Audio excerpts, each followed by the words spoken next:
of Kamanggagawa Party List. Okay? I am running as the first nominee of Kamanggagawa Party List. Ito, letter K, yan. Hoy, maraming salamat sa mga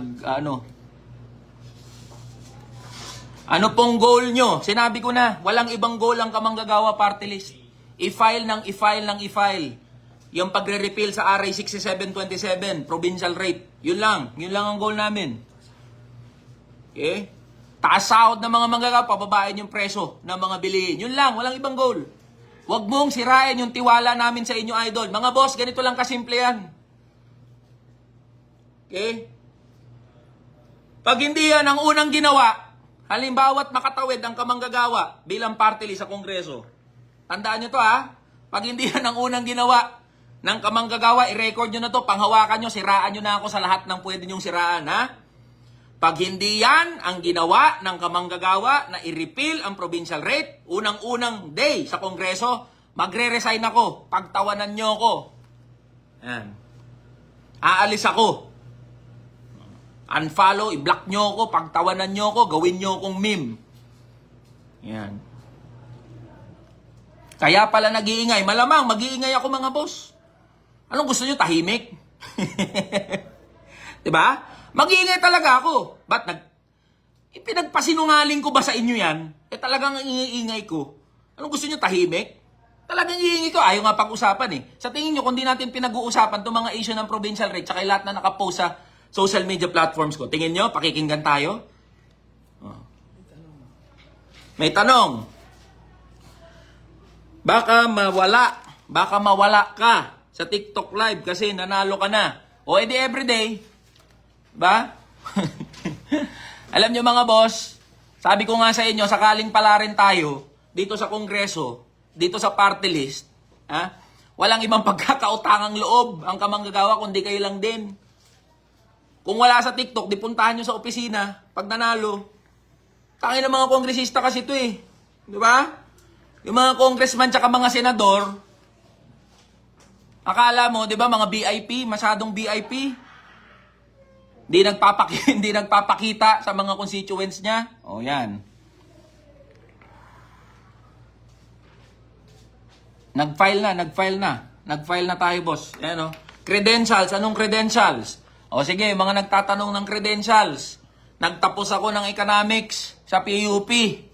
Vice President ako ng National Federation of Labor.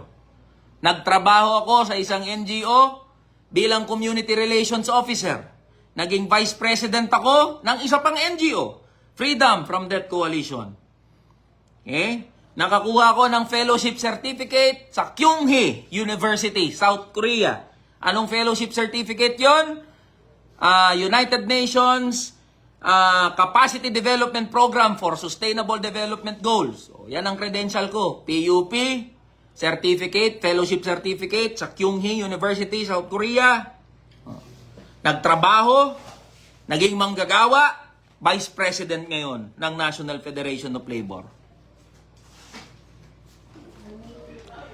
Hindi kasi kayo nakikinig eh. Makinig kayo.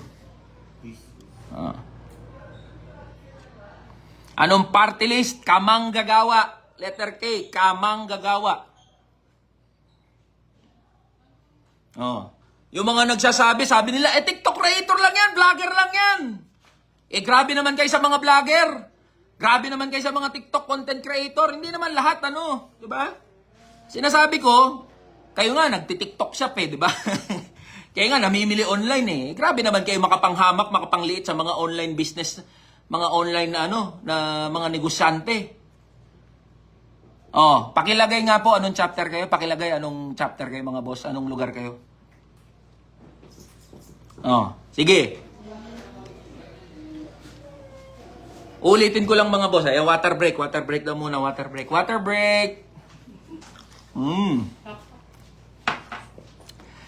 Kamanggagawa, okay po. Ngayong nailinaw ko na yan sa inyo mga boss. Okay?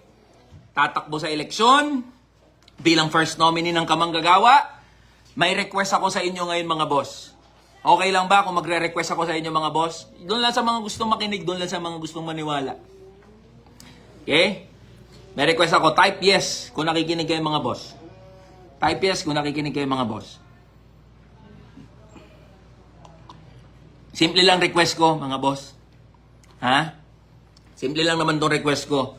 Noon ko pa sinasabi sa lahat ng live ko.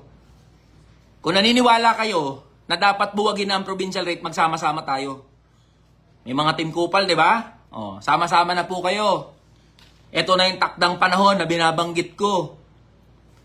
Magsama-sama kayo, lahat ng gustong mag-volunteer sa kamanggagawa.